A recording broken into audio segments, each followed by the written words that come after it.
Welcome to the Carey Nieuwhof Leadership Podcast on YouTube. I hope this episode helps you thrive in life and leadership. And if you enjoy it, subscribe to my channel. You'll never miss a thing. Well, did you see that Meta released its roadmap for AR and VR?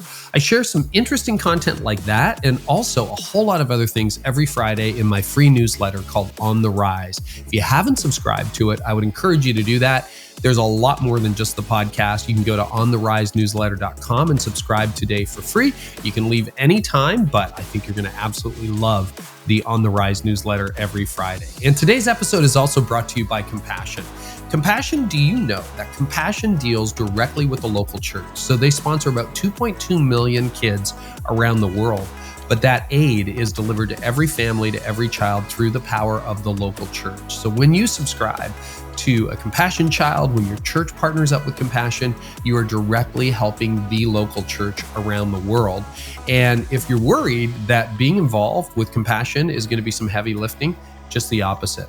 They do all the work. In fact, when I was a lead pastor, we partnered up with Compassion, and my wife and I still sponsor kids. We're still involved with our church, but I'll tell you, they do all the work, and they allow your people to make a difference around the world. We have hundreds of kids sponsored through our church, and your church can do the same thing. So you can visit compassion.com/Carey for more information. Now, let's dive into this week's episode. Gretchen, welcome to the podcast. It's a thrill to have you. I'm so happy to be talking to you today. Yeah, that's fun. So we've had a few lawyers on the podcast. You and I share that in common. Law is something we did and then left it behind, me very quickly. And you were telling me you met your husband in law school. I met my wife in law school. So yes. Tell me about your law background. Yeah, so I started out in law, and yes, indeed, I met my husband in the law library. Our carols were back to back, so I had excellent library attendance. Yeah, study carols. That's how we met. Yeah. And it's funny, we went to law school together, and then we left law at the same time. I left when I had an idea for a book and thought, okay, at this point, I'd rather fail as a writer than succeed as a lawyer. So let me see if I can make a switch and get an agent and a book deal. And he decided to switch into finance. And so he took financial accounting at night, and I got a book called How to Write and Sell Your Nonfiction Book Proposal. And we switched from law, but we still have very good feelings about that, our legal education. It is interesting, I'm very grateful for that brief time. Mm-hmm. I basically just articled in downtown Toronto, got called to the bar and resigned and went into seminary. But it teaches you so much. So I'd love to know what drew you to law. Like, were you a kid and you're like, hey, this is what I'm going to do, or what happened? How'd you get there? I went to law school for all the wrong reasons. I didn't know what else to do with myself. I thought, well, I'm good at research and writing. And my father was a very, very happy lawyer. So I had the example of somebody in my life. Right. He didn't put any pressure on me, but I just had an example of someone who liked it. And I thought, well, it's a great education. I can always change my mind later. It'll give me a lot of options. And so I just drifted into law school, basically. And it worked out fine. And sometimes when you drift into something, it does work out and you're very happy with it. And I'm very happy that I went to law school. I had an amazing experience from it. But looking back, I wish that I had more mindfully made the decision to go, because I definitely did not do it for any reason other than I didn't know what to do with myself. But it was a bit of a different era too, because we didn't have YouTube. We didn't have the internet as we have it today. And I mean, I just thought, well, law's a good job. It's near the top of the food chain. I'll have enough money. I'll be successful. Again, those aren't great reasons. They're just real reasons. And I got in, and so I went, and, away we go. How did, there's this little... That's drift. Yeah, that is drift. Yeah. No, I caution people about it, because it's sort of like it's the decision we make by not deciding, and sort of the thing that is the next obvious choice, or what other people around us are doing, or, and it sounds like it's easy. Drifting sounds like the easy choice. But it often means a tremendous amount of work. I mean, you and I know going to law school, it's hard. And so I drifted into it, but it wasn't like it was a picnic to go to law school, for sure. I always think it kicked my butt. And, I don't know, I'd love your reaction to this, because people would ask me after I started ministry, did you ever use your law? And for the first few years, my answer was no, because I'm not negotiating contracts. I'm not in court. I'm not doing any of that. But I changed my answer a few years into it because I realized for me, law school totally reprogrammed the way I think. Like you cannot, once you're in law school, you cannot drift. Like you fail out or you're in. Yeah. And it reprogrammed my mind. So did it do that to you? And if so, how? Absolutely. I think that's really true. In fact, somebody was saying to me, they don't think entrepreneurs should go to law school because it makes you very risk averse. It makes you very, very, it really trains you to think like, well, what are the downsides? And I think for me, especially as a writer, it served me well because I think it makes my reasoning and my argument more solid, even in ways that like I think a reader wouldn't be aware of, because I'm always thinking, well, I say this, but you could argue that. And then you would say this, and I would say that, and you would say that, but I would say, oh, but what about this? And even though none of that, I don't put that on the page because it's too boring, I think that it means that it's more rigorous. Because I sometimes read things or hear people assert things, and I'm just like, yeah, says you. I mean, you're not thinking about how I might respond to you. You're not taking my arguments into account as you're presenting your argument to me. So I do think that legal writing is so boring. I do remember thinking, oh my gosh, I just cannot.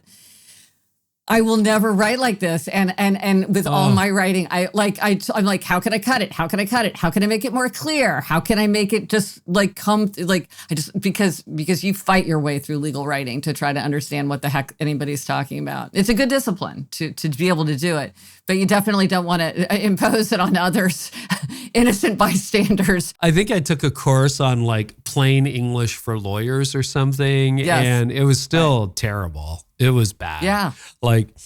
The mumbo jumbo and all that stuff is great. Did you gravitate toward the courtroom side of law or more the solicitor's work, contracts, negotiation, revisions?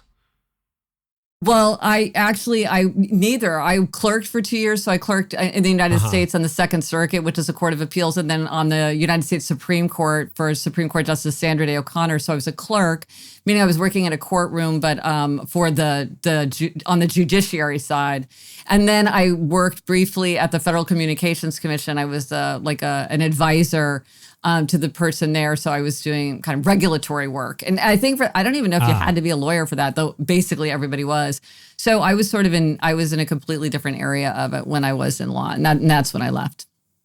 No, it's really interesting because my wife gravitated more toward the contract type work, solicitor negotiation, and she tends to always see the other argument. And I, for my brief year in law, was in a courtroom, whereas I tend to barrel ahead with my argument thinking it's invincible. So I don't know, that might be a trail not worth pursuing. But want to talk about your work for the U.S. Supreme Court because you clerked for Sandra Day O'Connor in the 90s. Now, she was the first female Supreme Court justice appointed by Reagan, was she not, in 81, I think? Yes. And obviously a pivotal experience, so much so that you mentioned when you were purging your closet, you didn't want to get rid of a T-shirt that you got while working with her.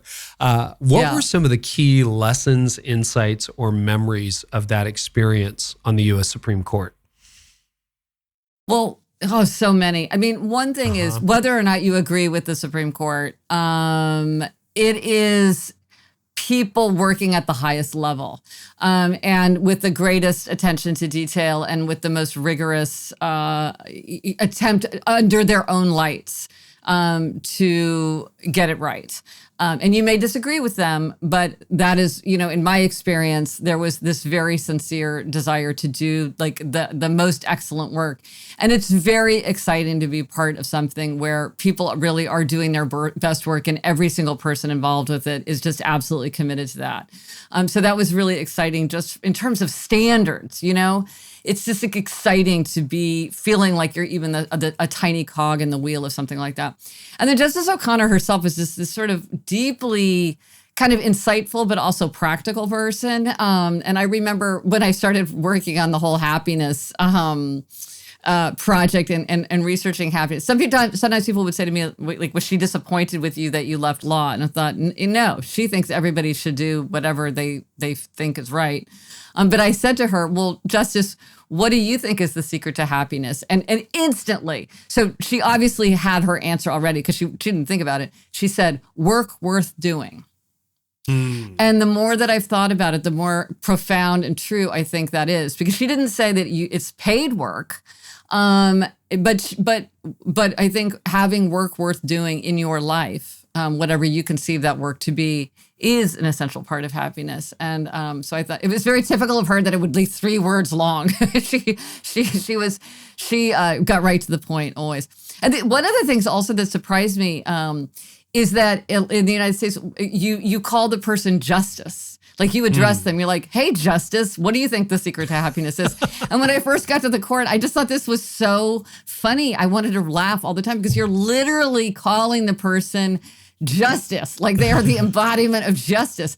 And then I thought, well, that's good. They should feel the responsibility of their position. And so they're being called, it's like calling someone doctor. You are my doctor. And that is an important, that's a very important responsibility to have. And so your title reminds you of that. So is that reserved for the U.S. Supreme Court, the title Justice, or is that at a certain appellate level that it becomes Justice?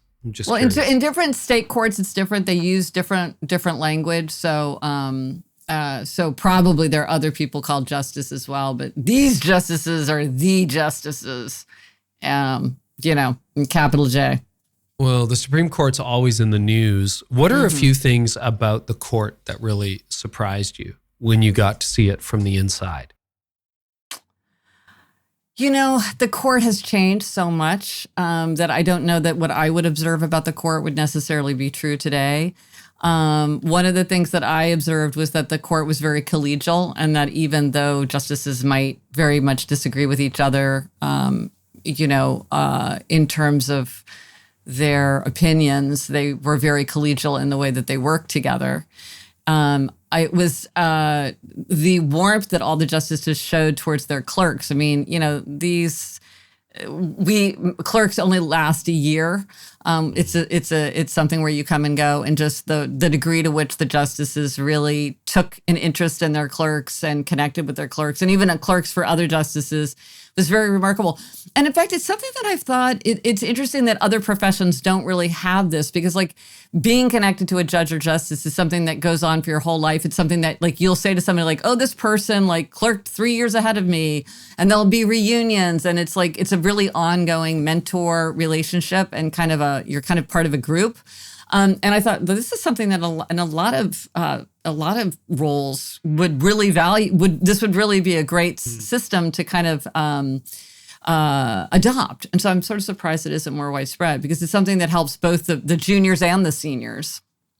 Well, and from a leadership development standpoint, I mean, you were in your 20s, right? Yeah. I've talked to, I think Daniel Pink. Oh, he was writing speeches for the vice president of the United States at like 24, 25. And when you think about leadership development, what amazes me about that, highest court in the land, and they're like, yeah, we'll take this recent graduate and you are going to equip me. Like you would think they'd look for someone in their 40s, but they don't. They look for young talent. Yeah, no, it's interesting. And it is a great way to develop people and to help them with kind of the loose ties and strong ties that they need to succeed as well. So, and it keeps the justices connected to the world and to the kind of upcoming leaders in law. So it's a really interesting system. For the young leaders listening who might be interested, I mean, getting to clerk for the United States Supreme Court is almost impossible. Like you're the top 1% of the top 1%. But yeah, statistically, it's very rare. It's very rare. Just on the numbers, yeah. But if you think about that kind of incubator experience, that kind of just, leadership development, you do it for a year. Think about Gretchen heading in and you then moving out. What was some of the most significant growth or some of the deepest growth points you would have experienced in that 12-month crucible? Well, part of it was just kind of the arcana of how the court works, which is extremely specific and something that, we all had to get very trained up on. So part of it was just understanding a system, which is always interesting to kind of understand a new system and why it is the way that it is. It's just a huge learning curve because the problem with the Supreme Court is that if anything's easy, it doesn't come to the Supreme Court. Only hard cases come to the Supreme Court, or cases where there's sort of bitter disagreement across the country, and so you had to get very, very up to speed in a lot of very complex matters very quickly. So that was a good education just in how to do that. And it's funny, I've noticed like some people love a steep learning curve. They like to be in an environment where they're like learning over and over. And then some people like to have deeper and deeper mastery. And I think for a young leader, it's very helpful to think, which kind of person are you? What do you gravitate to? Because you might think about whether, are you going to feel stale if you're going deeper and deeper, or do you find that very satisfying? And would you love to have learn over and over and over and have to get up to speed very quickly? Or would you find that like very unsettling and you would feel like you never had your feet underneath you? There's pros and cons to both kinds of mastery, but I think they definitely appeal to different sorts of people. And this was definitely the, get up to speed over and over again. And I think, some people love that and some people don't, they prefer to be like true experts. What kind of work ethic hours? Is it sort of like being a medical resident where you're just on the clock, you're getting 4 hours sleep, that kind of thing? What did it do in terms of just the pace and your ability to adapt to, I assume it was a fast-paced environment?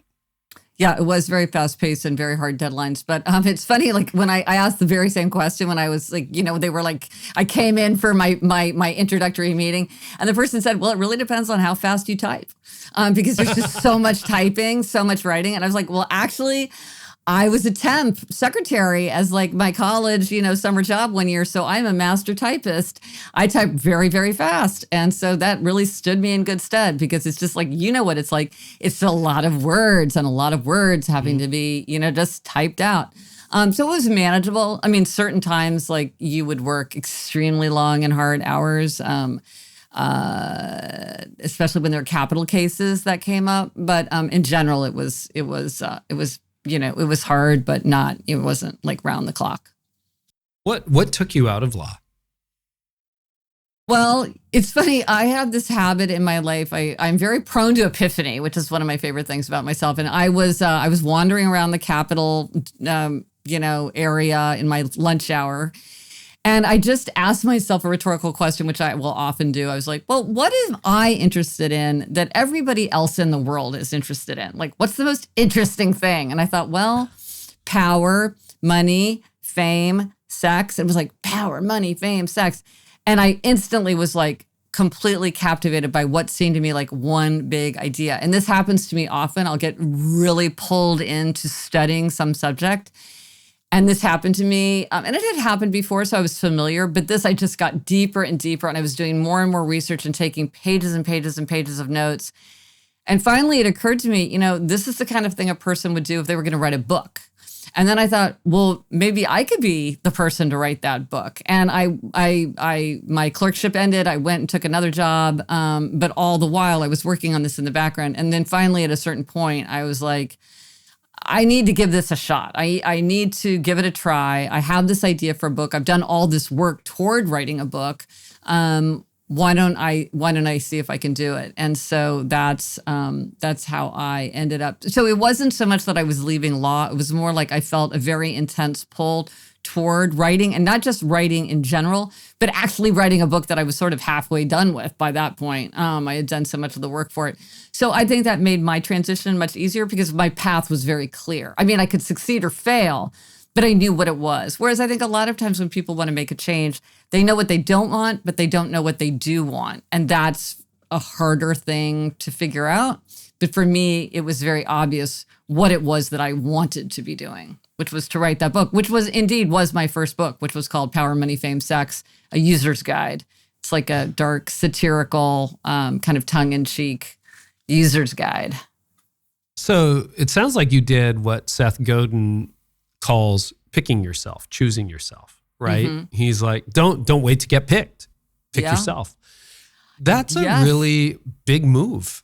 Tell us about that. And even bigger because, I mean, self-publishing wasn't really an option 20 years ago like it is today. Like you chose yourself in an era where the cost to entry, I mean, starting a podcast now, we both have podcasts, congratulations on all your success in podcasting. But for $100 and a computer, $100 being a microphone and a computer, you're podcasting next week if you want to be. It wasn't the case back then. Right. So talk about picking yourself.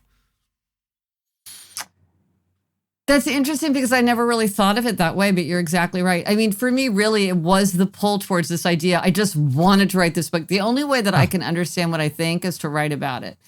And I had always loved to read, but I had never seen a place for myself in writing because at that time I thought people were either novelists, playwrights, poets, or they were journalists, or they were academic writers. And I was like, well, I don't want to do any of those things. But then when I had this idea for this book, I was like, oh, I see how this could be a book, and this could be the kind of book that I would write. And it was really so much that I just wanted to do it. And it was sort of like I was going to do it. I mean, I remember somebody asked me like, oh, what did you get for your advance for your first book? And I said, look, I would have done it for free. If they're like, look, we're not going to pay you a dime, I would have been like 100%, I'll sign up because I would do it for free. I was doing it for free because I just couldn't help myself. And I think there are people who feel this kind of compulsion to do something. And sometimes the compulsion is freeing and exciting because it gives you such a clear sense of purpose. And it makes it clear what you shouldn't be doing because you're like, well, this is what I need to be doing. Of course, it can be a little bit scary because sometimes people feel a compulsion to do something that they really don't want to, in some other element of their life, they really would rather not do or causes problems for them. And yet you sort of feel like you just feel this very, very strong, overwhelming desire to follow a path. And that's what happened to me. It was like I was in the Millennium Falcon and the Death Star had me in its tractor beam. And it's like, you better just take your hands off the wheel because this is happening. And I was like, okay, I'll just play this out. So that's how it felt to me, more than just me choosing myself. It felt like I was just seized by an idea that I had to carry through to its end. Fair enough. So I don't always ask this of every guest, but as I'm reading your books, I found myself wondering, what is Gretchen's Enneagram type? And I have a theory, which could be totally wrong. First of all, do you know what it is? Or if you don't, we can just move on to the next question. I think I'm a 3. You think you're a 3, like a performer? Well, I'm not sure that I can remember it clearly enough. I know you often talk about that with your guests, so I should have looked it up. Is 3 the leader? And 1 is idealist, 3 is the leader. So 1 is perfectionist. 3 is what many people call a performer. In other words, I have to appear to be successful. I wondered about a 5 because of your investigator. You're so thoughtful, methodical, interior life. I'm also married to a 5, so I just saw a lot of similarities. Okay. Yeah. No, I believe it because I remember that it was an odd number, but I can't remember exactly. It's an odd number. I haven't looked at it in a while. Yeah. Yeah. And then 8 is like the overbearing challenger. That's me. And when we're unhealthy, we're terrible. When we're healthy, we're fine.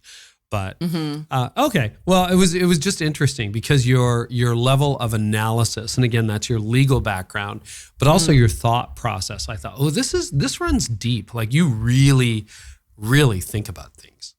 It was fascinating. Yeah. No, that's what I like to do the best. Absolutely. So, and before we get into the Happiness Project and the 4 Tendencies and the 5 Senses and podcasting and all that, you also wrote some biographies of Winston Churchill and JFK, which is interesting. I'm curious about why those 2 leaders, and then would love to know any insights you've gained from a couple of incredible 20th century leaders. Oh, yes. Well, it's interesting because when people look at all my books, they sort of say like, wow, you've really jumped around a lot. But actually, to me, they seem completely connected because they're all about human nature. That's really what I'm interested in. And so Power, Money, Fame, Sex is about human nature. The Happiness Project is about human nature. Life in 5 Senses is about human nature. But really the reasons that I was drawn to Churchill and JFK is they're such exaggerated figures of human nature. And they're very, we can study them more easily because they are so huge. And also they're so studied. We have so many insights into them from the outside and the inside because there was so much written about them and they were so interviewed. Of course, Churchill himself just wrote so voluminously. And what I learned from them, I mean, especially Winston Churchill, I mean, what a joy it was to write both of those books. So fascinating. And the way those two biographies are written is they're very short. They're kind of unconventional. And the idea is it's really... I'm trying to convey, because they've both been so written about, the essence. Like if you're like, I'm going to read one book, I wanted to be like the starter book for like Winston Churchill. I thought, if you're not ready for the 7-volume this or the 8-volume that or the 900-page 1-volume, read my book and that will get you going. You'll just think, no one's more interesting than Churchill. I have to read more, and you'll be very excited to read more. What I found when I wrote it is the people who like these biographies the best are the people who already know a huge amount about these characters, because I have this very unconventional approach where I show kind of every way you could consider them. I don't sort of commit to one view like Churchill is bad or Churchill is good or whatever, but I try to show all the different ways a biographer could convey kind of his character and his path. And so it's people who really already know who are the most interested in that approach. So I found that I thought I was going to be for the newbies, but in fact, it was for the real aficionados were the ones who were drawn to those biographies. I mean, Winston Churchill, I think about him all the time. I mean, probably a day doesn't go by. I mean, he was such a wonderful writer, just like things that he says about just history and painting and writing, and it is hilarious lines. It was so funny. Could tell such a beautiful story. I mean, I feel so fortunate that I wrote that book. Both of those books, JFK too. One of the characteristics of Churchill, which has fascinated me, he's got one of my all-time favorite quotes, that success is moving from failure to failure without loss of enthusiasm. I think that's just so understated, so British, and so true.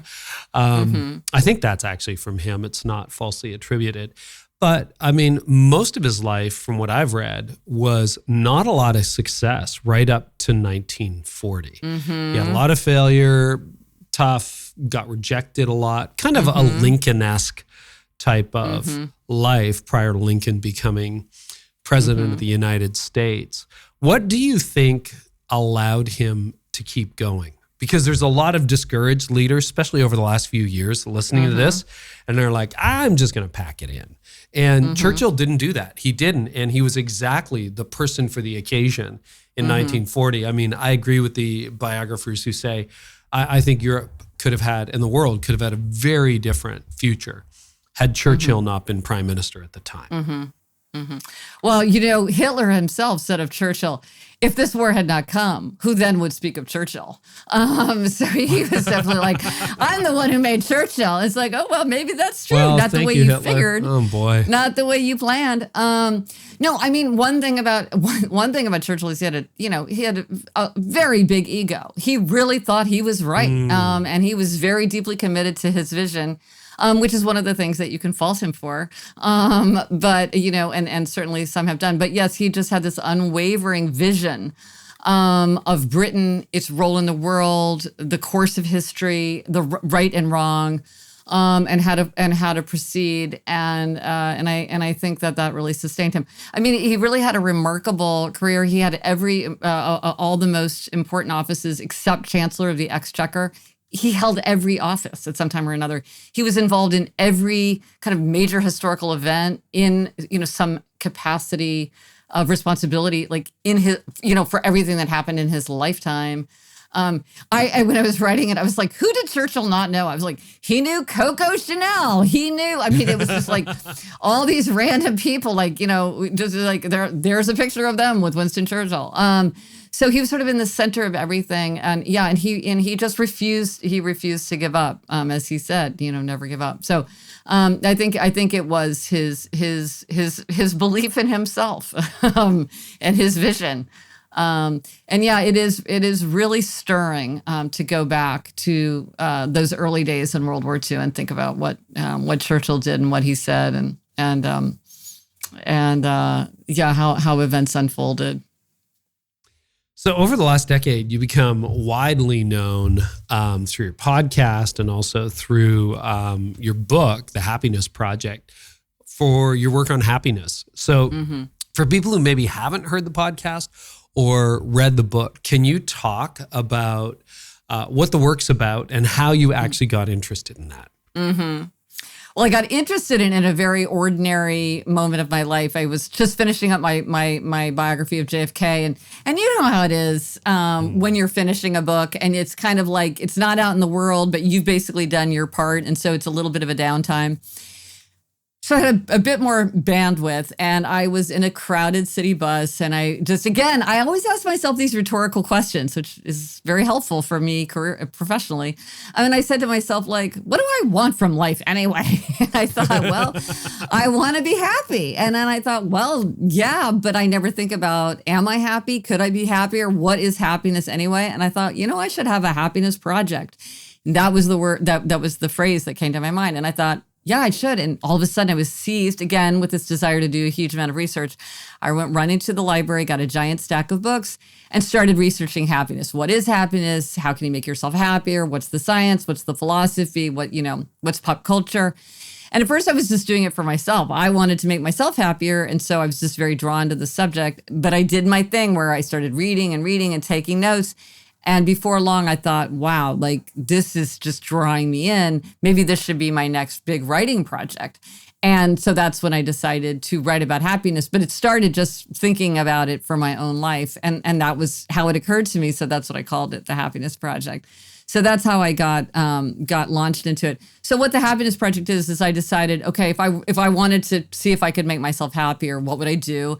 And I thought, well, a year is long enough to make real change, but it's not so long that I can't see the end of it. And so I divided the year into 12 categories and thought, okay, well, I'll tackle a different thing like energy in January, family, different subjects that I would do. And I set myself 3 or 4 resolutions to try to work on that to see if I could make myself happier. Like what would I discover?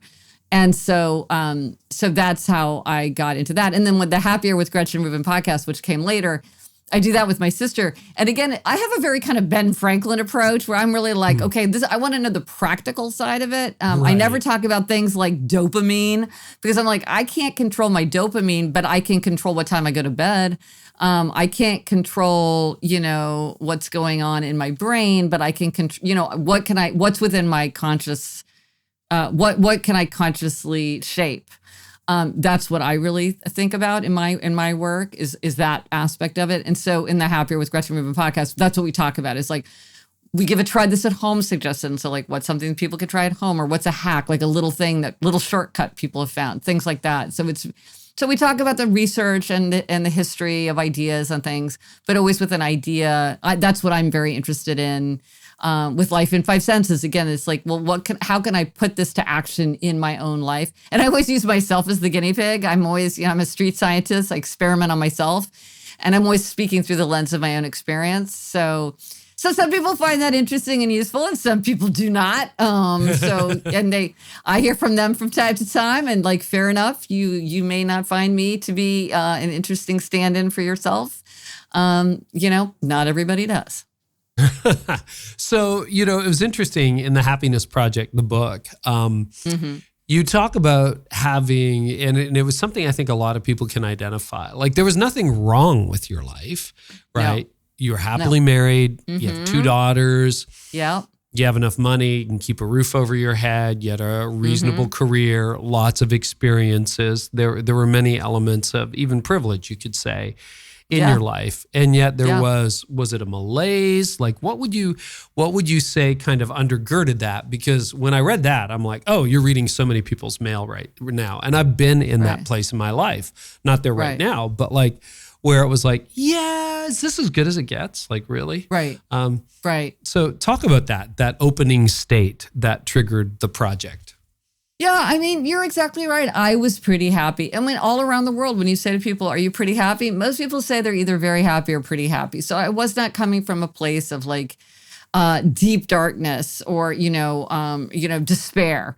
I was pretty happy. But I did have that feeling of malaise. And I did have this feeling, first of all, that was there more that I could do to be happier? Was there more within reach that just by kind of inattention or kind of inertia I wasn't taking advantage of? And also I felt like I wasn't appreciating my life enough. Like I did have all the elements of a happy life, but it's so easy to take things for granted.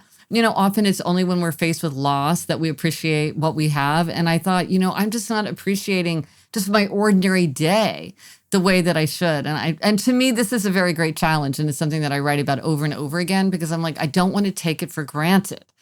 This season of life where I am, like the beauty of the sky, living in New York City, whatever it is, I want to always be awake to how much I appreciate it and feel and love it.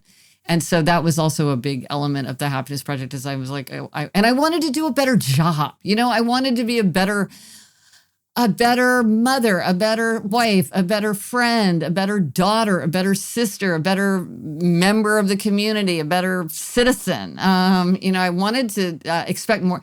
Well, I finally figured out, I want to accept myself and expect more from myself.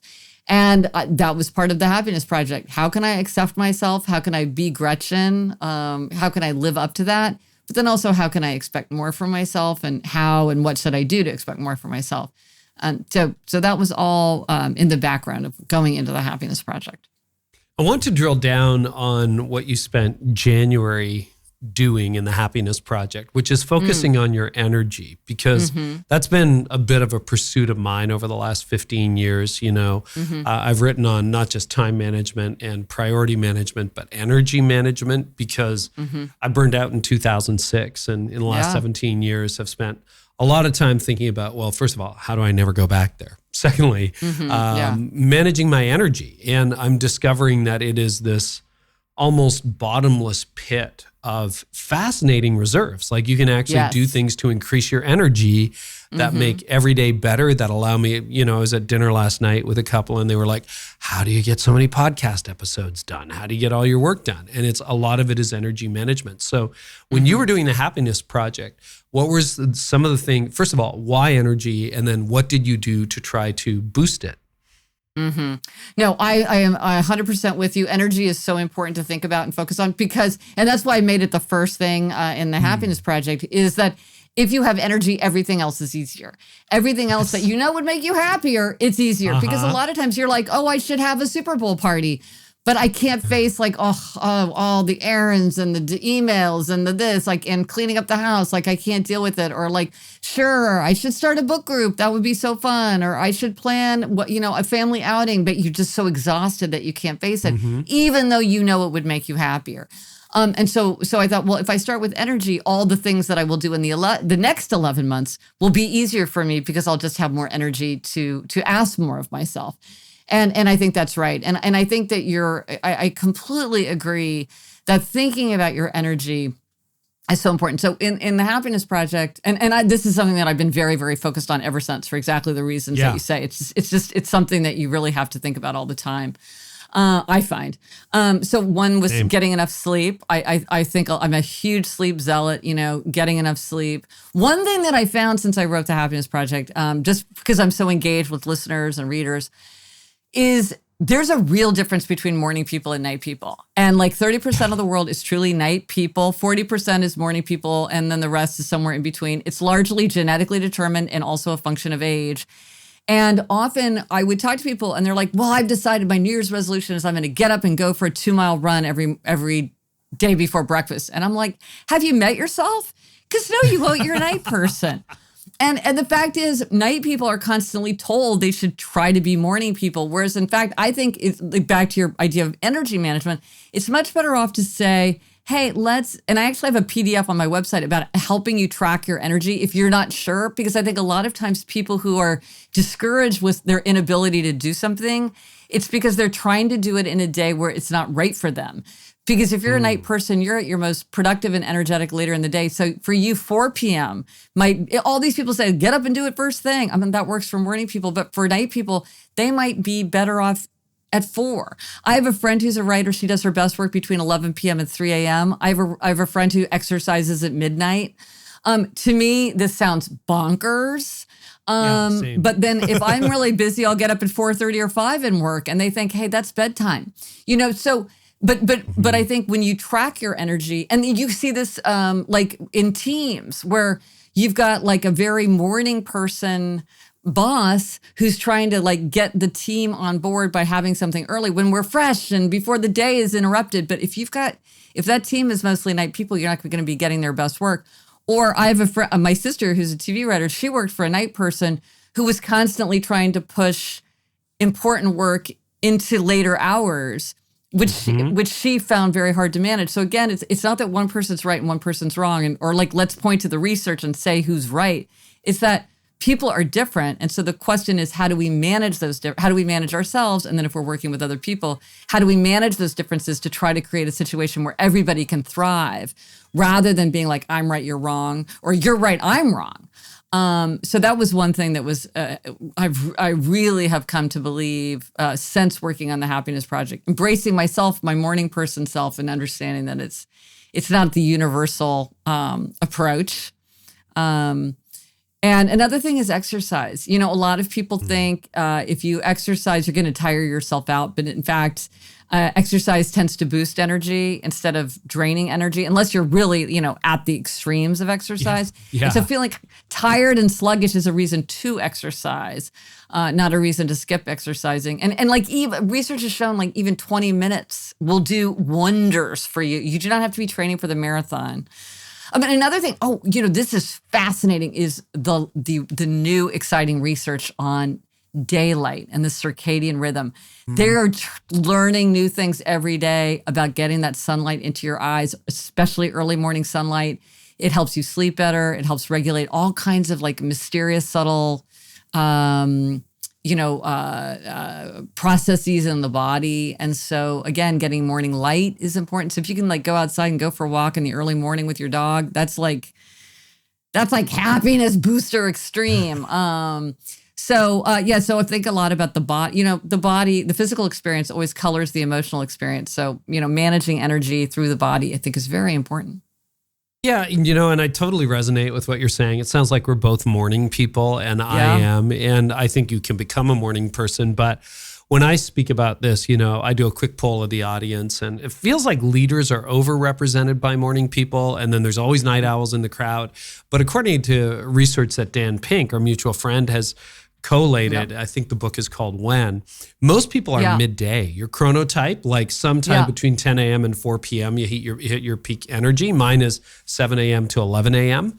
Me too. I'm with you. You and I, we can be banging it out at the same time. Yeah. Absolutely. Yeah. And I think underneath that, whether you're a night owl, whether you're midday, whether you're a morning person, the thing that I think was hardest for me as a leader, and I got this wrong, and that's why I was kind of curious about your clerking experience, is I was just chronically exhausted. Like in the first 10 years of leadership, I just didn't prioritize sleep.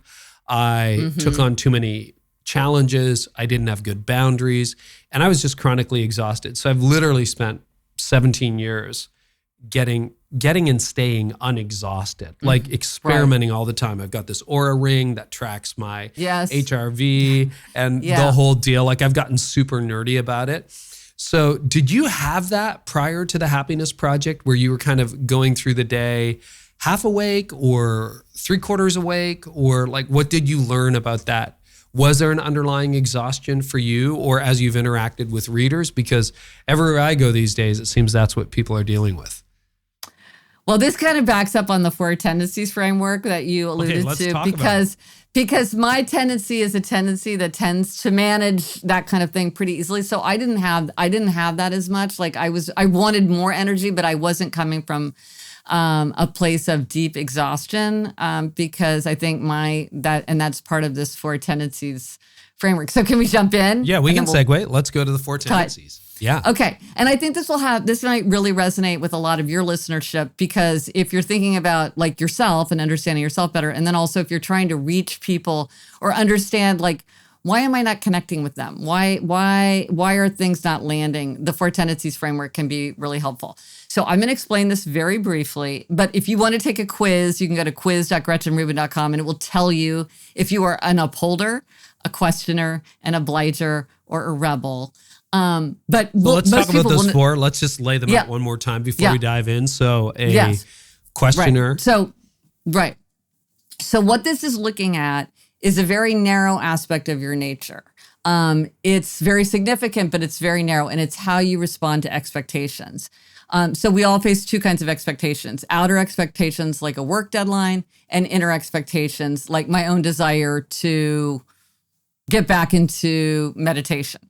So depending on whether you meet or resist outer and inner expectations, that makes you an upholder, a questioner, an obliger, or a rebel. So, and once we say these, you'll see them everywhere. Game of Thrones characters, Parks and Rec, they're all over the place. Okay.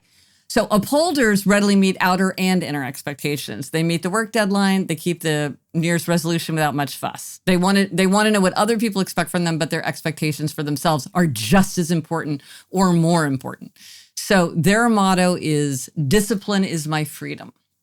Then there are questioners. Questioners question all expectations. They'll do something if they think it makes sense. So they resist anything arbitrary, ineffective, unjustified. They want to know why. They're often told you ask too many questions.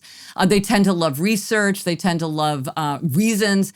And they love to customize often. And so these are people that make everything an inner expectation. If it meets their inner standard, they'll do it, no problem. If it fails their inner standard, they'll push back. So their motto is, I'll comply if you convince me why.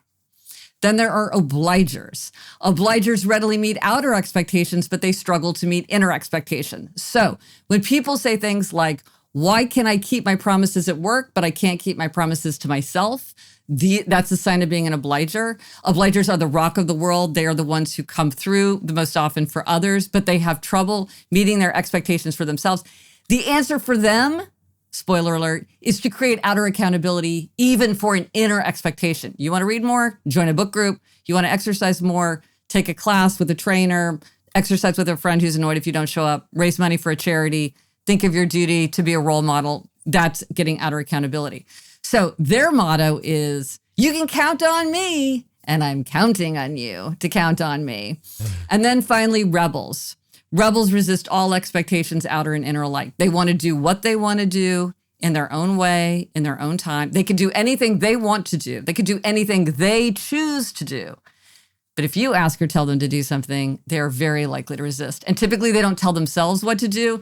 Like they don't sign up for a 10 a.m. woodworking class on Saturdays because they think, well, I don't know what I'm going to want to do on Saturday. And just the idea that like someone's expecting me to show up is going to annoy me. So their motto is, you can't make me, and neither can I. And so the biggest tendency for both men and women is obliger, and the smallest tendency is rebel. And then questioners is second largest. So if you're dealing with a big group of people, you can say most people are going to be obligers and questioners, and then rebels and upholders. I'm an upholder. Those are kind of the extreme fringe types, and they're smaller. So you're naturally very self-disciplined and naturally...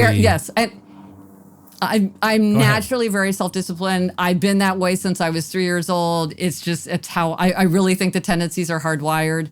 And so, yeah, that's the kind of thing that comes pretty easily to me. And that's pretty funny because a lot of people like who do the kind of work that I do, I'm like, yeah, anything works for you because for upholders like us, anything works. The problem is, what if you're not an upholder? Then what do those people do? Because what works for upholders often doesn't work for the other three tendencies. Oh, that's really interesting. So, I mean, it's like what you wrote about when you decided to give up, I think it was sugar, right? You're just like, I just did it. Yeah. And it wasn't that hard. I just did it. And I've been doing it for 10 years. Boom. Yeah. Which is incredible. For me, I would be like, I think my mother would say I'm a rebel. I think that's fair. Mom, if you're listening, you can let me know. It's like, interesting. She always said to me, you will do whatever you put your mind to and nothing else. Because it doesn't matter what we say. It doesn't matter what other people say. You're just going to do your little thing. And there is some truth to that. That or a questioner. It's like, explain it to me. Why would this work? I have to say, anecdotally, many people have told me, church founders are often rebels. Really? Really? So church planters are rebels. Yeah, church planters. Yeah, because and I was like, why? That's very interesting. And because one thing that you see with rebels is what surprised me is that often rebels are drawn to the military, the clergy, police, and sometimes corporations with lots of rules. Yes. Because you would think that's upholders. It would be like boom, boom, boom. You would think. And I was so curious about that. And what the rebels have said to me is like, for some rebels, they need an architecture to push off of. They need something to resist to kind of give them the energy. And I think, and the military has figured out how to handle these people and like get the best from them.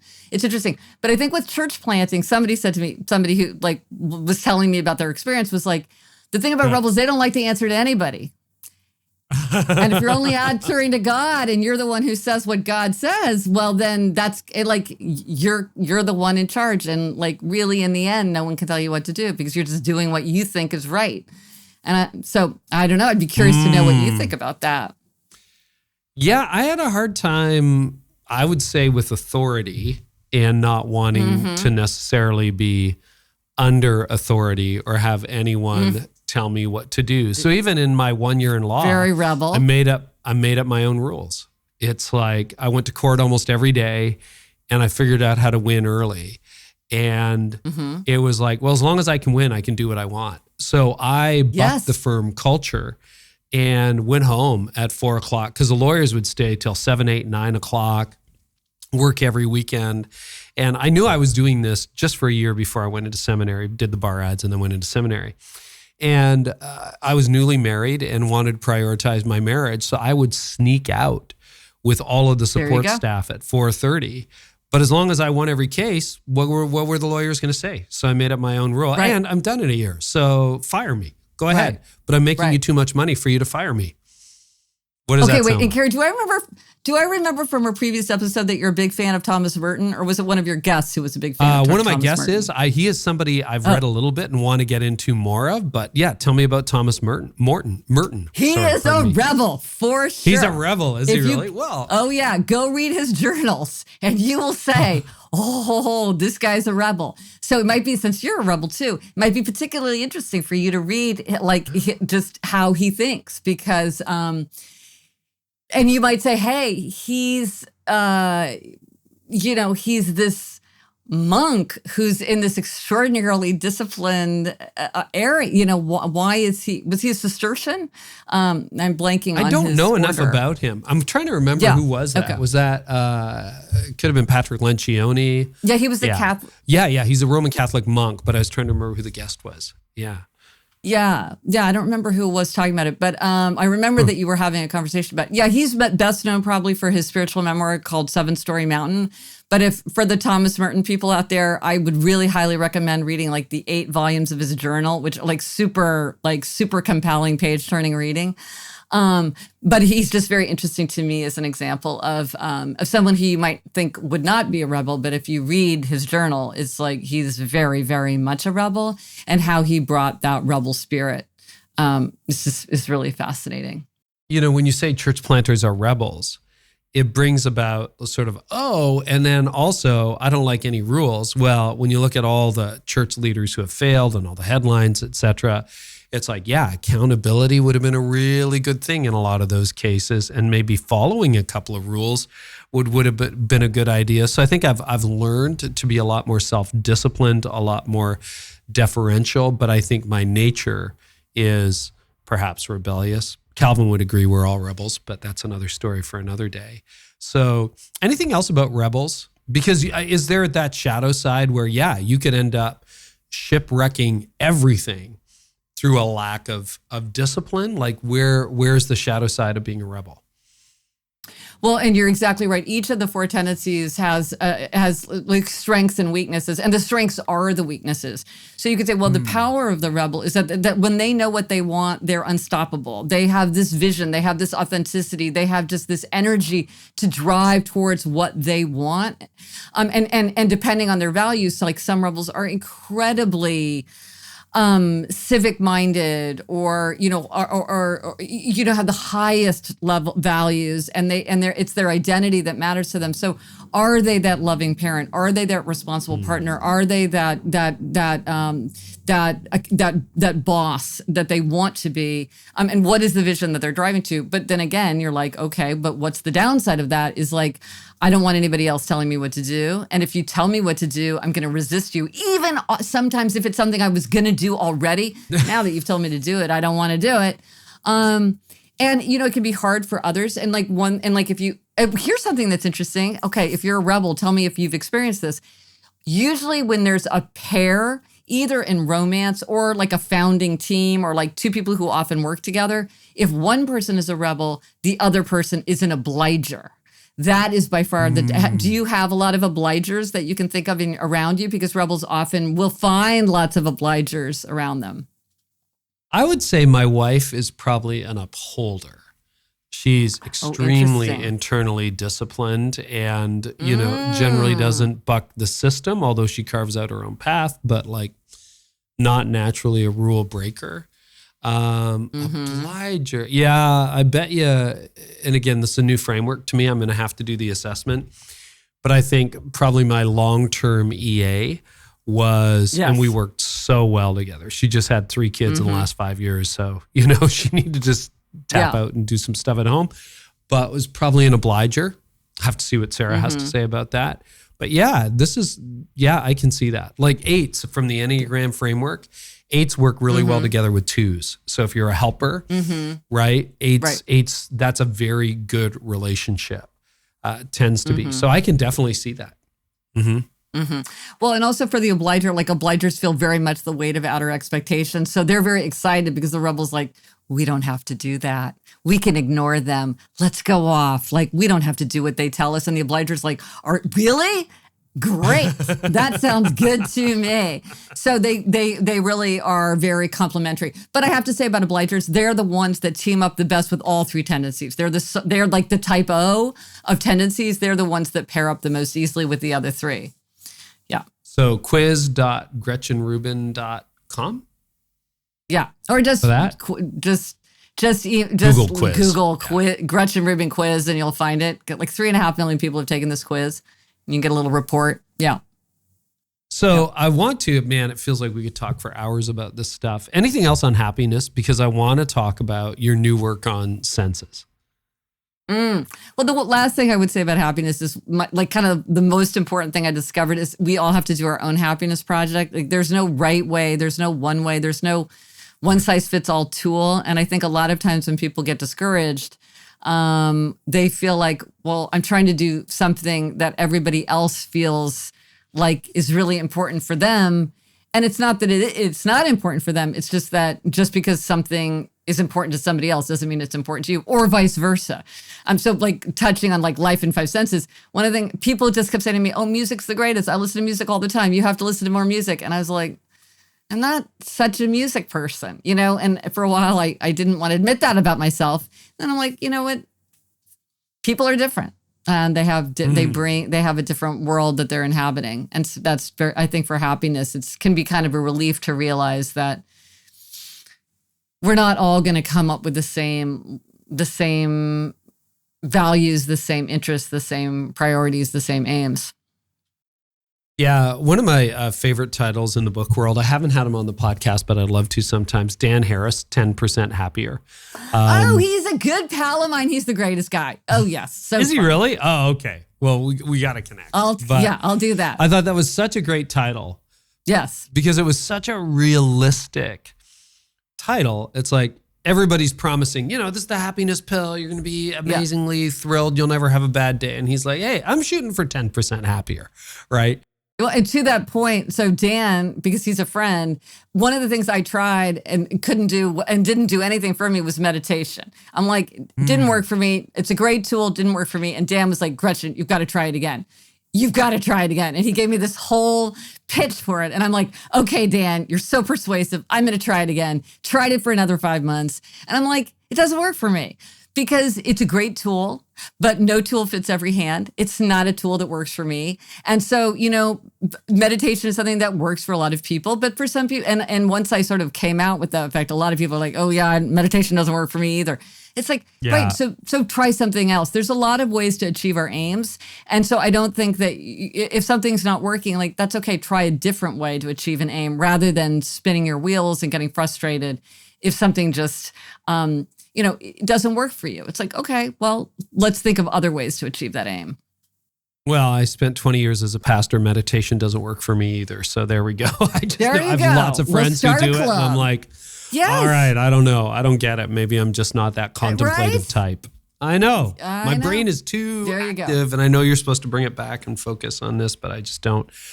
So when you look at where you started the Happiness Project a decade-ish ago, and where you ended the year at and where you feel you are now, is it 10% happier, 20% happier, 50% happier? Like when you look at that, I'm just curious.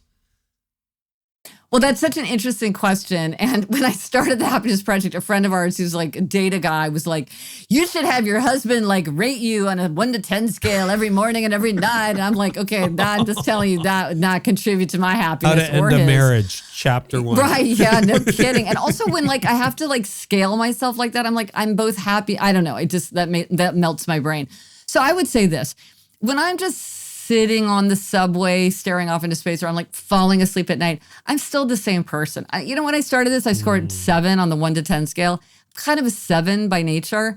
And so that didn't change. My kind of fundamental nature didn't change. But what has changed is my experience of my life. Like I have so much more fun and love and tenderness and enthusiasm. And I have so much less like guilt and anger and resentment and boredom. And I have now, when I'm thinking about whether I want to do something, I really think about, is this something that's going to make me happier? Like, oh, it's going to be a big pain to go to my college reunion. Do I want to spend the money and the time and the energy to like fuss with it? And I'm like, yes.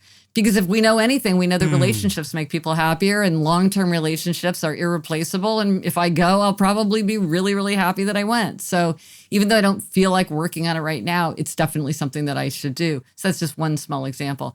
So I really do think it's made my life much happier, but without really sort of changing my fundamental character, if you know what I mean.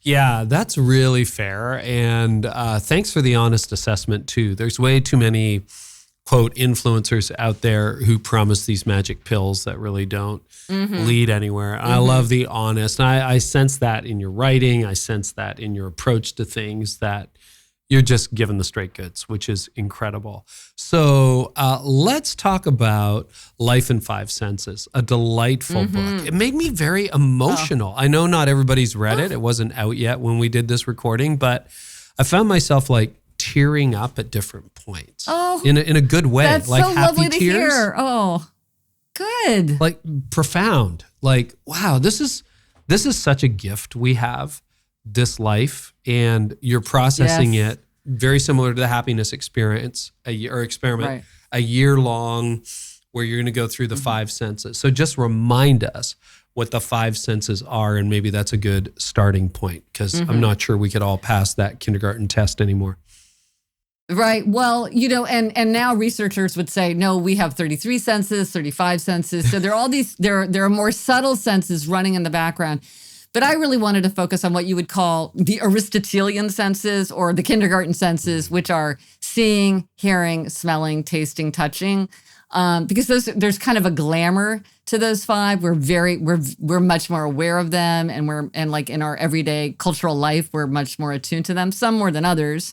But more than, the ones that are going on in kind of inside the body that we really are usually only aware of if something goes wrong. So you open the book with a quote I've never heard before that I almost think I ought to frame but it's an Andy Warhol quote, if I got that right.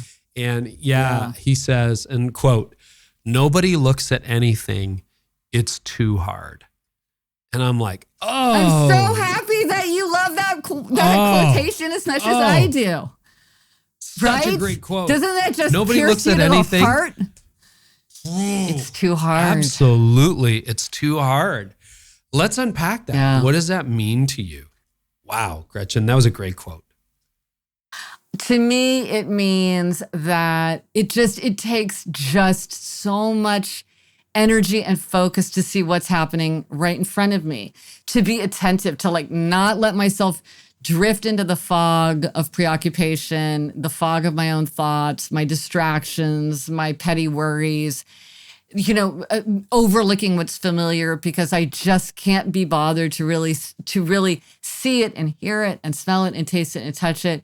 Too often it was like I would drink a cup of coffee and like, oh, where did that go? Did I just have a cup of coffee? I don't even remember. Yeah. I would be like kind of terrify myself because I would be like, oh my gosh, I've been driving a car. Did I even look at the road? I don't remember that. All of a sudden my daughter's like 2 inches taller. I'm like, wait, have I not been paying attention all this time? So just this feeling of it's too hard. But I need to make the effort and really try to make that direct contact with the world and appreciate it because it's all too fleeting. Or to even see, as a pastor for 20 years, to actually see another human being. I would find between services or after services could be the worst time because someone come up, they start giving you the 2-minute version of their life story. You're thinking about, how did the last service go? How much time do I have left? Right. You're not really listening. Like, can I just be in the moment and actually pay attention to a human being who is spilling their guts? And sometimes the answer is, I'm not. Like, so you're talking about that. Nobody looks at anything. It's too hard. I think I am framing that. No, it's very hard to do with that kind of intensity. And one thing that I've learned is to say to people, I'm sorry, I just wandered off in my mind. Could you repeat that? And because when I started doing that, I felt like it was very dismissive and people would really take offense to the fact that my mind had wandered. But it turns out that everybody's done it. Everybody knows what you're talking about. And they appreciate that you're like, hey, I don't want to lose your thread here.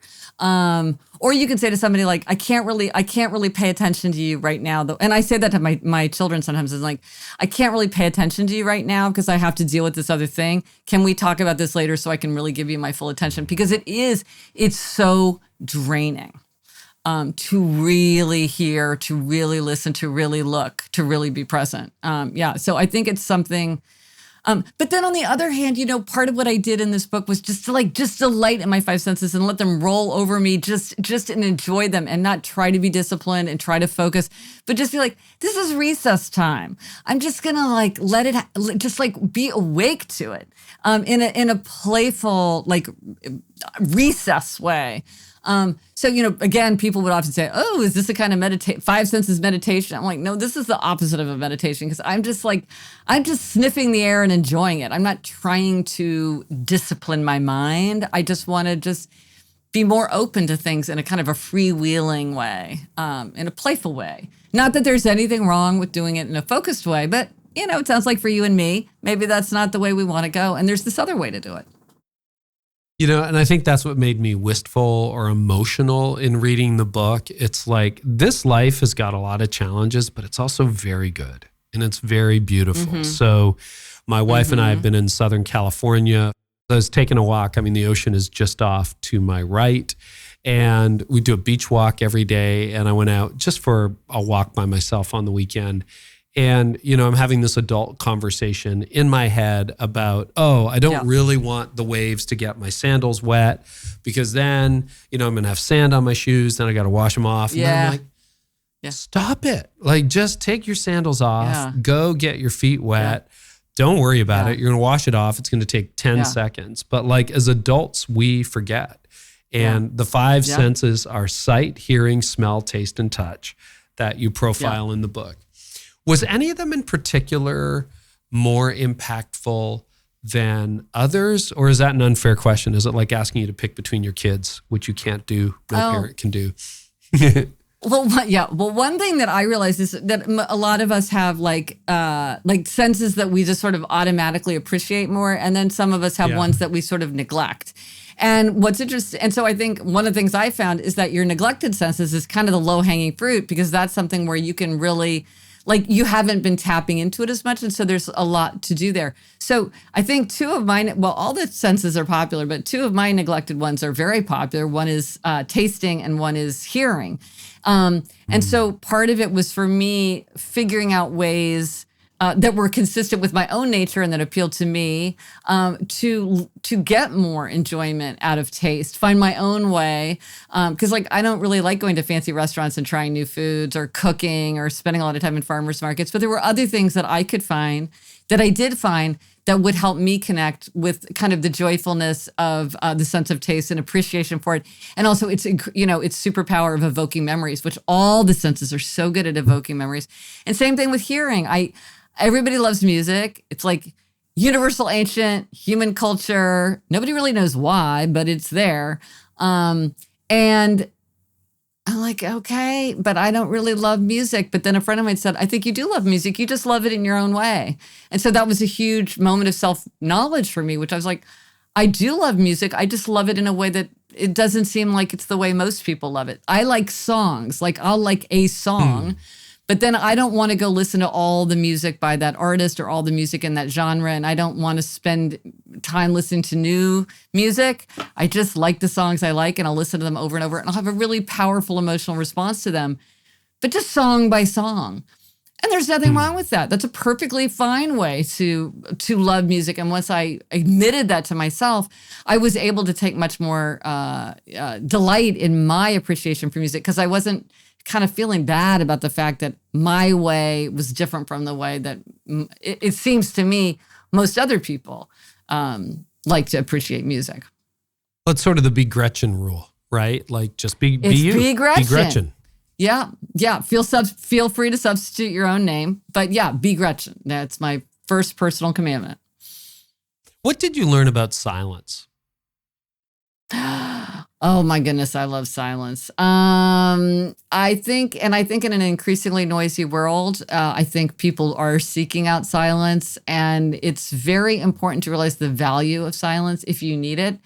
I did this funny thing where I packed off my family to go stay with my in-laws, because I wanted to go on a silent retreat. Well, you and I don't like to meditate. It turns out most silent retreats are silent meditation retreats. So I'm like, well, I don't want the meditation. And then I also realized, like, if I went on a silent retreat, I'd be very distracted by kind of the adventure of it. Like, that would be fun, but I didn't really want that. I just wanted the silence. And so I thought, well, I can have silence at home as long as there's nobody talking to me. So they went off for a weekend, and I stayed by myself. I didn't listen to a podcast, watch TV or a movie, or talk to anybody. I do live in New York City, so if I went outside, I would hear people talking, but they weren't talking to me, and just let a silence fall. And it was so restorative. Just even for a few days, it was just so helpful. I just felt like, one thing that was surprising was, like, the noise in my head stayed just as loud, and I didn't even really notice the silence nearly as much as I thought I would. Like, I didn't miss the fact that I wasn't listening to podcasts or TV shows or the radio or whatever. Like, I didn't notice it nearly as much as I thought I would. But there was just something about not having words coming from me or coming at me that I did find very, very deeply restorative. I used to hate silence, and something I've learned over the last decade, 15 years really, since the burnout, is I crave it now. But tying this back to energy, I don't know whether you've experienced this or not. Sometimes at the end of the day, like, I'm a morning person, but by the time I get to 4 p.m., particularly if I've had a busy day, if I'm speaking at a conference or an event, I've often thought, I just need to grab a nap. And I'll sit down and I'll be quiet, no stimulation. And within about 10 minutes, I can start to feel, it's almost like watching the battery meter on your phone go up from like 20%. It'll be like 30, 40, 50, 60. And after about 20 minutes of silence, half an hour of just sitting there quiet with no stimulation, without a nap, sometimes I'll feel fully charged. And I'm like, what is that? So I've noticed a connection between silence and energy. I don't know. Any thoughts on that? Have you noticed that? I hadn't put it together that way, but now that you say that, I really want to study that in myself. And like when you're speaking, it's interesting. There's kind of like the green room. There is kind of an understanding that you may need a period of silence to prepare. And I always thought about it was kind of getting psyched up, but maybe you're right. Maybe you need like to have that moment of recharging and silence either before or after. So that's fascinating. And I think that's a great example of like studying our own energy patterns is so valuable because like you discovered this about yourself. So a person might have thought, oh, I need to have a bed and lie down. And if I don't take a nap, it doesn't work. It's like, well, maybe it's the nap, and maybe it's just having this period of silence. And you could have that, maybe more easily to fit into your day if that's something that's going to restore your energy. There's just something, it's funny too, like I finally dawned on me, I was like, am I the first person to notice this brilliant insight? No, I wasn't, which is that listen is just the letters silent rearranged, which is obviously extremely apt, because another thing about silence is if you can stay silent when someone is talking to you, there's enormous value to that. Also hard. What did you learn about listening? Because leaders by nature love to talk. And, trained as a lawyer, I love talking, blah, blah, blah, blah, blah. But as I said to you when we were getting started, I've learned the secret to podcasting is let the guest talk 90% of the time, if not more. And I am trying to be better at listening. So what did you discover? Well, I realized that I wasn't that good at it. And I also I figured out some of my own personal challenges. One challenge that I have is that I will often, even before I realize it, like if I feel that someone's going to a vulnerable place in a conversation, I'll often just start to deflect it. And I've started to try to get better about that, to stay open to painful or vulnerable conversations that people want to open.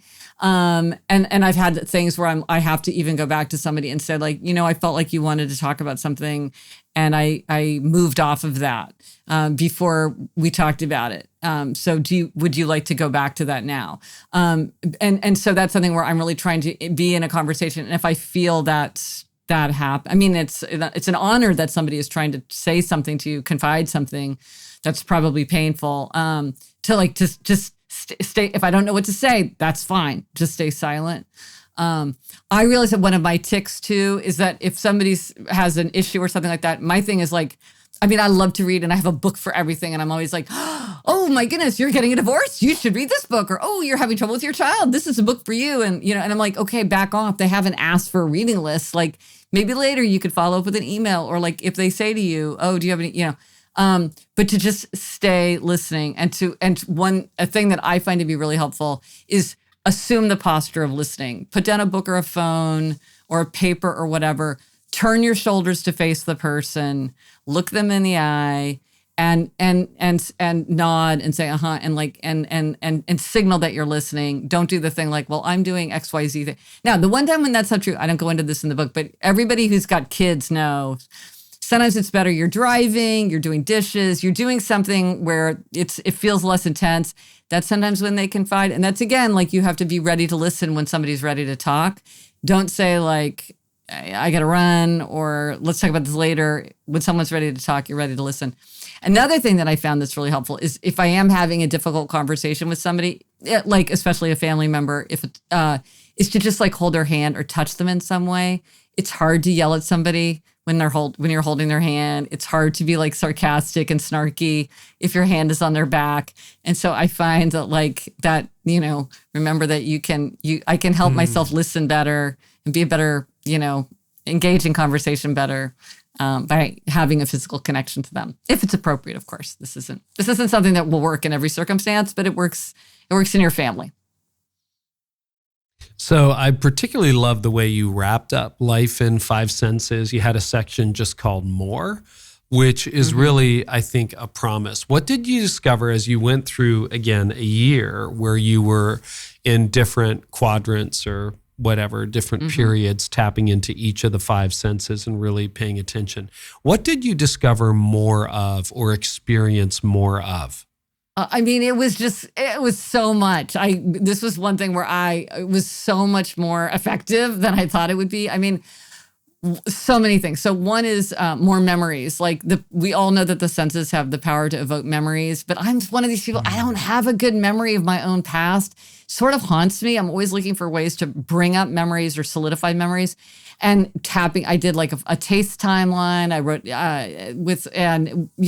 thinking about my life through taste. That was, such a fun exercise. But all of the senses are so powerful in that way. I got just more creativity. I sort of speculated that I thought that tapping into my five senses would spark my creativity, and I was just completely unprepared for how sparked I would get. I was just like creating like new writing projects and like physical products and just kind of all over the place, which was super fun, almost kind of too fun. I had to figure out how to manage that. One of the most important things it did was it really connected me to other people. I really found that a great way to connect with people is by thinking about the senses. So one of them we just talked about, listening. So that's a way about thinking about hearing and how to connect with people. I thought about with my mother-in-law, we went on a taste adventure where we visited all these places in New York City where we could have the taste that she ate as a child. So, and my daughters came with us. So it was a whole way to connect with my mother-in-law in this super kind of fun, playful way that actually was quite deep. And that my daughters really felt like it brought them a lot closer to their grandmother as well. And so that was that, and it was just, and it was fun, just more fun. And, we've been talking about energy. There's so much energy that we can draw from the five senses by just really allowing them to come in and enliven our lives. And even, something like tapping into your five senses for energy. I mean, one of the quickest, easiest ways to give yourself an energy boost is to listen to a favorite upbeat song. Like everybody knows that works. But even like if there's a smell that you love, like a bottle of vanilla or clean towels, take a deep whiff of a great smell. That gives you a flood of energy. Touching something like one thing I realized, I'm much more sensitive to touch than I thought, like velvet or tinfoil or peeling hard-boiled eggs. Like there's just, somebody was telling me how she loves to wash dishes because she just loves the feeling of like dishes being washed. I'm like, that's great. That's a super handy little sensory treat. But I have to say, ever since she told me that, I'm like, you know what? There is something kind of enjoyable about doing dishes when you think of it as like a sensory experience. So that can be a way to give yourself that little energy boost because we were talking about managing energy. So it turned out that tuning into my five senses just offered me so much more than I had even expected when I started. Well, and as you say, senses are so mnemonic. I mean, Ivory dish soap to this day, not the clear kind, but the like murky white kind that's been around forever. Yeah. One whiff of that, I'm in my grandmother's kitchen and I'm 10 years old. Like it's crazy how that just transports me back decades. She died 20 years ago, but it's just like incredible. Or the smell of an iron on linen, again, reminds me of my grandmother because she was always ironing. It was like, just little weird things. And every once in a while you catch a whiff and you're like, oh yeah, that's my childhood. Well, an exercise, because we talked about this on the Happier podcast, something that really resonated with people, and sounds like it might appeal to you, is to do a five senses portrait. So this is when you take your five senses and for each sense you pick five things. So like if you were going to do a five senses portrait of your grandmother, well, you've said like the smell of the dishwashing liquid and the smell, and the smell of the iron on linen. But there's probably tastes that you associate with your grandmother and sights that you associate with your grandmother and sounds. And somebody, I did this with my husband as an exercise. It was so fun. And then somebody said, I'm going to do it of my grandparent who just died, partly to hold on to memories, and then also because my children are too young to have a memory of this family member. And so this is a way to really make this person concrete and really to convey, just like what it was like to be with them. And then, you could do a five senses portrait of a place, like maybe you love to go to Maine every summer. It's like, what are the sights, the sounds, the smells, the taste, the touch that you associate with a place. And it's kind of creative and it brings back all these memories. But then like what I like about it is like the actual writing it down is pretty easy. It's not like, oh, now you have to draw, you have to like envision your future and draw something. I'm like, I can't draw. But this is you write a quick list and it's so fun. It makes a great gift. Because it makes people feel really observed. Like they're like, you're really paying attention to me. You're like, you get it. So that's a very fun exercise if you're trying to think about how to tap into your five senses in that way. So you've mentioned podcasting a few times, and congratulations, over 200 million downloads on the podcast. It seems to me, well, I'd love to know, what are you learning by podcasting? So, I mean, that's a lot of downloads. You're in the stratosphere in the podcast universe. What is podcasting teaching you? Well, one of the things about our podcast is we hear from listeners all the time because we'll talk about ideas and then people will respond with, like, sometimes we'll specifically say, like, we want answers to this, or like, what do people do? Or people will say, like with the five senses portrait, I talked about what I did, and then people would email and be like, well, this was my twist, or this is how it worked for me. So we get a ton of engagement from listeners. And so that's been a huge education because there's so many insights and observations and resources. I have to say with the Four Tendencies, like, I learned so much because so many people would respond from their own, like, for instance, somebody wrote in and they're like, my husband is a questioner and I'm overwhelmed by his questions. Like, how can I get him to like ask me fewer questions, essentially? And I was like, okay, questioners, let's hear it. Or people who are dealing with questioners, what do you do? And so when I was developing something like this personality framework that I was just making up, I felt like I saw it in the world, but I was trying to understand it.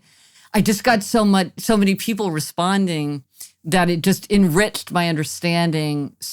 It's like the world is my research assistant.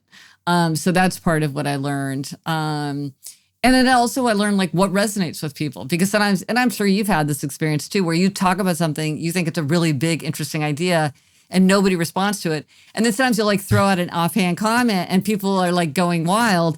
And it's just interesting because that's how you hear like, what is of interest to people. And that's extremely valuable because it teaches you just like how to communicate more effectively and about things that are of the most value. Well, you also seem to have a decent entrepreneurial or business acumen to you as well. I mean, you have pivoted a few times in your career, but a lot of people would be like, okay, I'm an author. I'm going to write books. But you branched into podcasting. You've got quizzes, the whole deal. How is that a natural thing? Is that something you've got taking coaching in? What is the entrepreneurial side of Gretchen? I always just really want to connect with people who are interested in the same things that I'm interested in. So for me, it's all about communicating with an audience and also having a direct connection to an audience. But I'm also kind of enchanted with formats. So like I wrote a book about habit formation, Better Than Before. I have this Four Tendencies framework that's all very relevant to habit formation. So I had all this material. And somebody said, this would be great for an app. What about having a habit tracking app? Then all of your material would work. And I'm like, that would be so exciting. Like, I would love to communicate these ideas through an app. So now I have the Happier app. And so it's ideas that I've already kind of worked through, but communicated in a different way. Same thing with podcasting. There's a way you can communicate in a podcast that you can't communicate in a book. To me, my heart is in writing, in book writing. That's always the way I prefer. And there's things you can do in a book that you can't do anywhere else. But there's things you can do in a weekly newsletter that you can't do anywhere else. So I am sort of, and I've always been interested in different structures. Like if you look at the Churchill book, you'll see it's like written all these different structures. I've always been interested in how you can change the structure of communication in order to like help people like to communicate, to really like make a point, or to help people. Like why and when do people understand something? I mean, people now are often like, tell a story. But I'm like, what do you mean when you say that?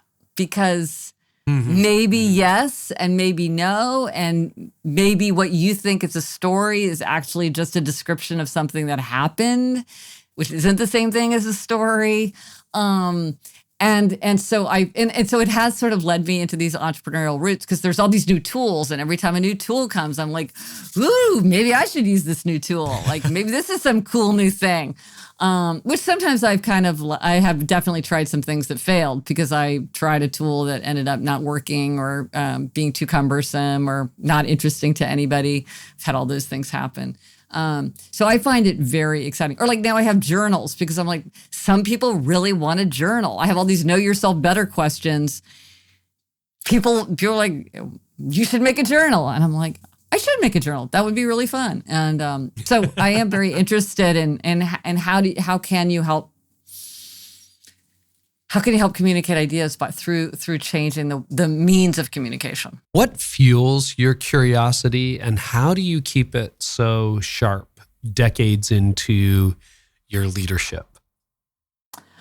For me, it's all comes down to reading. Like, I just love to read. It's my treehouse. It's my cubicle. And I like take a huge amount of notes when I'm reading. So that's really that's what, if I start to be curious about something, that's like what I follow for as long as it takes me. And it's also what feeds my curiosity, because a lot of times I'll read something that gets me interested. My favorite thing is like to read a book. Like, this is how I found. So Saint Therese of Lisieux is my spiritual teacher. And I found her, I was reading Thomas Merton because I read somewhere, Thomas Merton, Seven Storey Mountain is like very like influential memoir. I was like, then I will read it. And then he mentioned Saint Therese. I'm like, I'll read her. And, so I like following from one to the next. And often that's how I will, be led into unfamiliar territory. Because it's hard sometimes to read outside your own taste, which is definitely something that I try to do. So that's what for me is always the most fertile source of ideas and sharpens my curiosity. Is just by reading. Wow. Well, Gretchen, anything else? We've covered a lot. Is there anything else you want to share or say to leaders? I think for leaders, and you talk about this all the time, is that you have to know yourself in order to lead others well. And you think, well, of course I know myself. I just hang out with myself all day long. Like, how hard can that be? But it's very hard to know ourselves. It's hard to look in the mirror. I sometimes think it's easier to ask yourself indirect questions like, whom do I envy? Or what did I do for fun when I was 10 years old? Questions like that. But I think that when we lack self-knowledge, it's very easy for a lot of things to happen that we wish would not happen because we don't understand our own strengths, our own weaknesses, our own preference, our own interests, our own values. It's very easy to think like, well, I just have good values. And it's like, well, a lot of people have good values that have different values. There's lots of values. So I think that self-knowledge is, and it's only by knowing ourselves that we can figure out how to create our own happiness project, or figure out like, well, what's my neglected sense? How can I tap into my senses? So many things happen when we know ourselves, but it's the great challenge of our lives, I think. Well, I don't know that you know the quote or not. It's from John Calvin, but he says, without knowledge of God, there's no knowledge of self.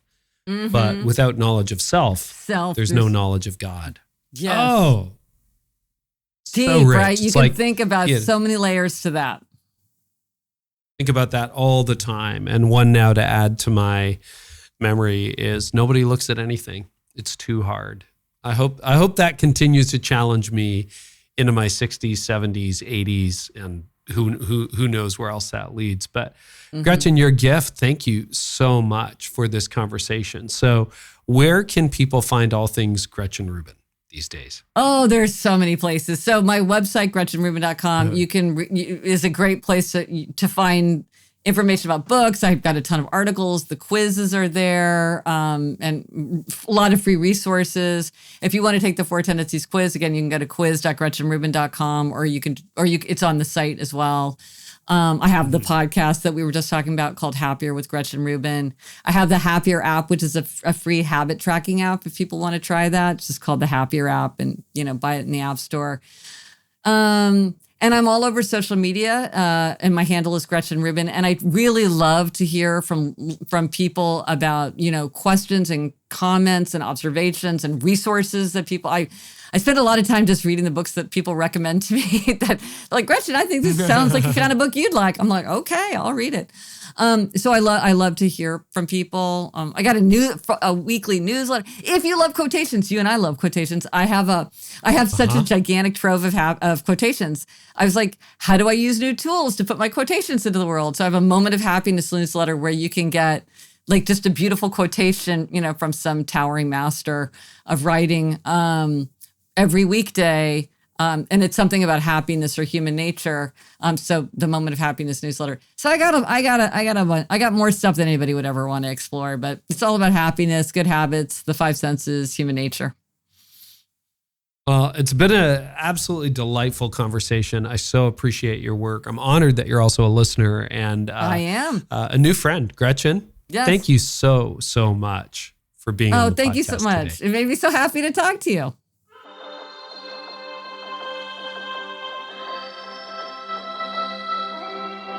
It's a completely different experience when you see it face to face. Being able to see how a child and how families are taken care of through what happens within the context of the local church, and seeing how compassion comes alongside local churches to empower them to make a difference. One of the significant things that compassion has done in the life of our church is inspire people to understand that the gospel, the real gospel, requires justice and it requires mercy. Our partnership with Compassion International has just taken our external focus to a new level as a church, which I felt God wanted us to have. And there is an energy in our congregation about making a difference on the other side of the world. At the end of the day, I'm a local church guy. I think it's one of Compassion's distinctives is all of their work is done through the local church on the ground. As you come close to people in the global world, God will teach you things about yourself that you would have never otherwise learned. And so it's beautiful to be able to come alongside Compassion so that you can grow in your view and your perspective of God.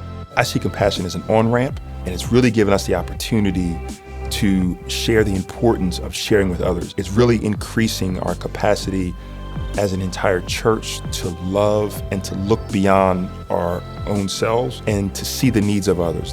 I look at Compassion as a real gift to how we could really shape and impact the heart of our congregation to be more in alignment with the heart of God.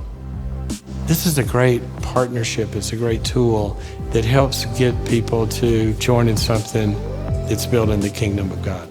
Our partnership with Compassion, it really allows us to see and do what the Bible calls us to do. And that's what we want at the end.